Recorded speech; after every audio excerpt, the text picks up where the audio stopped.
Hello and welcome to my channel. My name is Shareen. I'm an interior designer in New York City, and today I'm coming to you from what should be a familiar project if you've been following me for a while. We are at Rubicon in Midtown.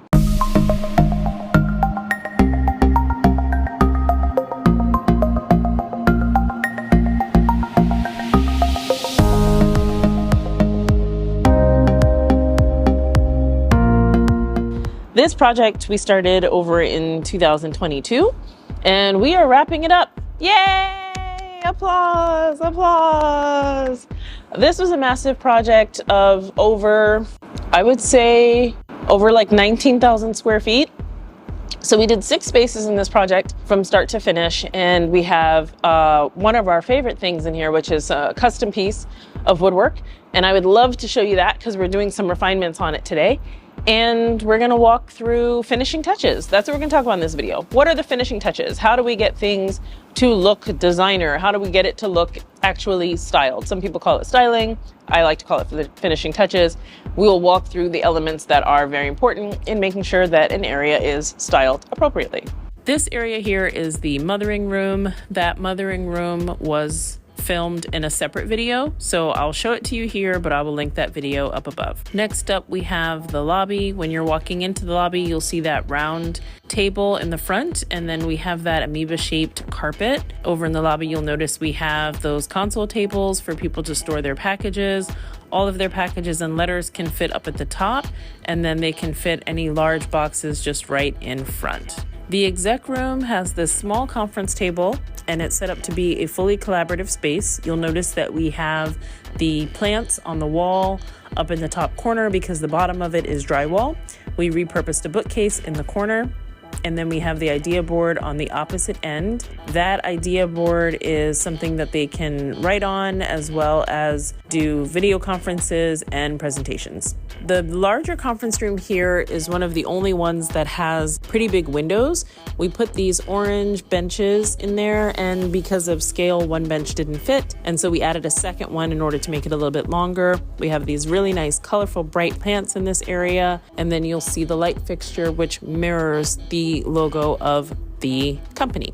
Speaking of that logo, on our conference room walls, you can see a repeat of that logo and how you get that zigzag line running through, making it super cohesive.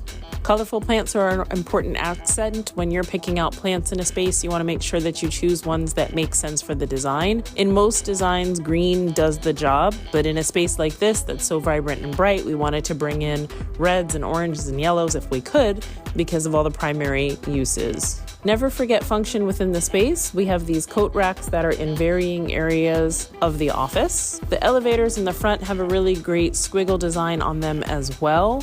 And those elevators are in the front lobby, but when you come off of them, you have a great aerial view of the artist mural. The conference room on the very top is where we redid the second kitchen and modeled it after the kitchen that's downstairs below. We also added the additional carpet to bring more color into the bottom of the table and to liven up the space. Last but not least, we added the mirrors in the corner because there was a really tiny window and we wanted to illuminate that as much as possible to bring light into the back of this, what was formerly a pretty cavernous conference room. The custom built-in benches were an amazing accent. You can see the detail on the bottom of these window chairs, if you will. It matches the trim of the mullions within the windows, and so it looks like it had always been there. It still permits for breathable space for the HVAC underneath it, and we just did some custom upholstery on the top.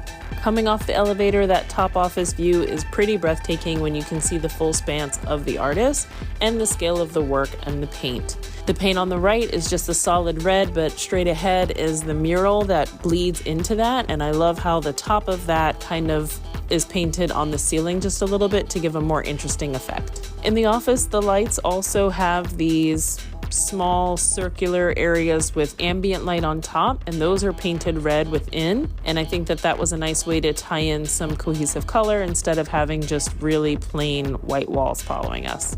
We have a pretty big reunion room, which is just a repeat of the conference room that's on the other side. This one doesn't have any windows, so we mimicked the same light fixture and did art that kind of carries through. So when you stand back from these two rooms, it looks like those two pieces of art connect. The kitchen area I told you about before. This kitchen is designed with very, very simple but easy to use soft closed drawers and cabinets, very durable hardware. They have a bevy water machine back in here, and the layout makes it easy for traffic to flow back and forth, but also for catering if they bring people in and want to serve in the kitchen. They have their dishwasher, sink, microwave, and a refrigerator. And don't forget the under cabinet lighting, because that lighting is something that creates even more of an ambiance. We did some red on the top of the cabinets here to tie in the drama of the color in the rest of the office. One thing that's a no-no is the dead plants. We have to be sure that when you are doing a design, if you're working with a company and you're putting plants in there, ensure that they have someone who's going to come in and service those plants, or you really need to go with faux, because otherwise you can end up with this scenario, and that is a no-no. Thank you for being here. You could have been anywhere on YouTube, but you chose to be with me, and I appreciate that. I am thankful for you, and I will see you next time, next Thursday, to be exact. Bye.